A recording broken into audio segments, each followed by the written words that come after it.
أصدقائي في القناة وأولاد حبايبي تيمور وطارق، يلا بينا نحل سؤال جديد مع بعض. السؤال عندنا هنا بيقول Then I realized where they were. وبعد كده أنا عرفت هما كانوا فين.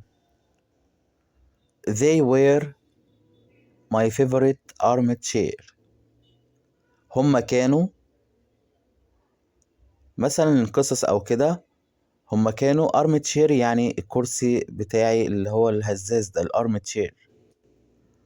هما كانوا محطوطين my favorite armchair يعني محطوطين على الكرسي بتاعي المفضل. favorite armchair يعني كرسي ابو الذراعين دوت اللي هو المفضل اللي هو الهزاز يعني. طيب يبقى الإجابة هتبقى on، يبقى they were on my favorite chair.